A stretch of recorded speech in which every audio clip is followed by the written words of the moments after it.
Senador Jinggoy Estrada, Bong Revilla at Joel Villanueva, una nang sumabit sa pork barrel scandal nung nakaraang dekada. Parang deja vu lamang ang dalawa sa kanila.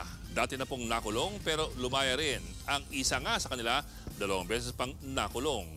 Konting background lamang po para meron tayong konteksto. Si Jinggoy Estrada, unang kinasuhan, inaresto at kinulong kasamang kanyang amang si dating Pangulong Estrada sa kasong plunder noong 2001. Sa testimonya kasi ni dating Ilocos Sur Governor Chavit Singson, si Chavit mismo ang naghahatid ng milyon-milyong pisong payola para sa huweteng at mga kickbacks sa tobacco excise taxes kay Pangulong Estrada.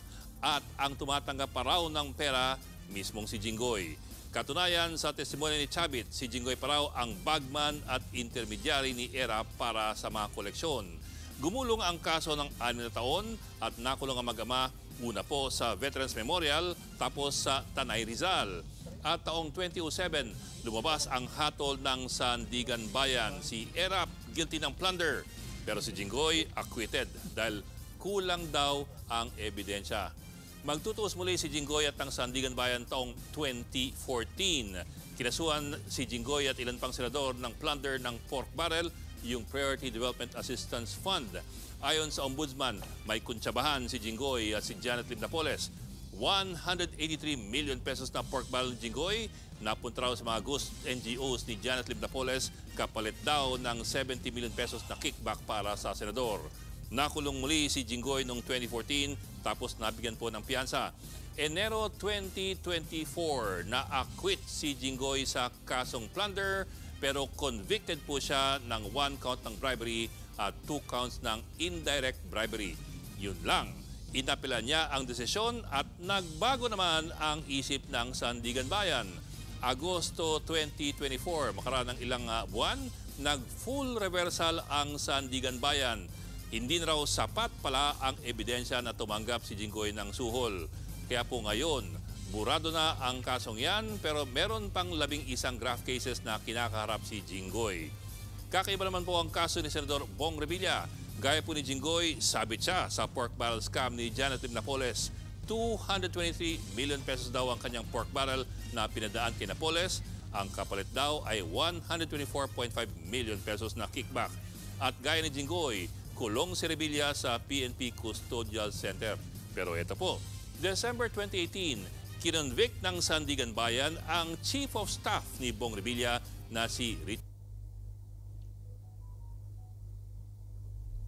Cambe raw kasi ang tumanggap ng mga kickback pero hindi raw napatunayan na napunta ang perang dumaan kay Cambe kay Revilla. Kaya't ang siste, si Cambe ang nakulong sa bilibid, si Revilla ay nakalaya.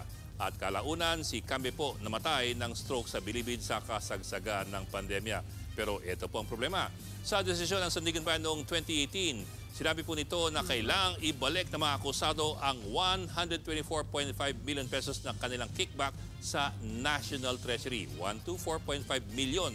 Kaya't hanggang ngayon po, sinusumbat ito ng marami kay Revilla na bagamat pinawalan siya ng Sandigan Bayan, hindi pa rin daw niya binabalik ang 124.5 million pesos. Ang pangatlong pamilyar na pangalan, si ngayon Senador Joel Villanueva. Kinasuhan po siya ng ombudsman dahil sa anomalya sa 10 million pesos na pork barrel funds nung siya pa ay party list congressman ng SIBAC noong taong 2008. Gaya po ng ibang kaso ng pork barrel, napag-alaman po ng ombudsman na ang pork barrel niya ay napunta lamang sa mga ghost projects. Ang mga projects di umano, mga agribusinesses sa Compostela Valley kung saan mga ghost beneficiaries daw ang umano'y nakinabang. November 2016, dinismiss ng ombudsman si Villanueva sa serbisyo sa salang grave misconduct, serious dishonesty at conduct prejudicial to the service. May ganyan po kasing administrative na kapangyarihan ang ombudsman. Yun lamang, nagkasundo ang mga senador na hindi ipatupad ang order ng ombudsman. Ayon kasi sa Senado, walang kapangyarihan ng ombudsman na parusahan ng mga miyembro ng Kongreso at Senado sa ilalim po ng Ombudsman Act of 1989.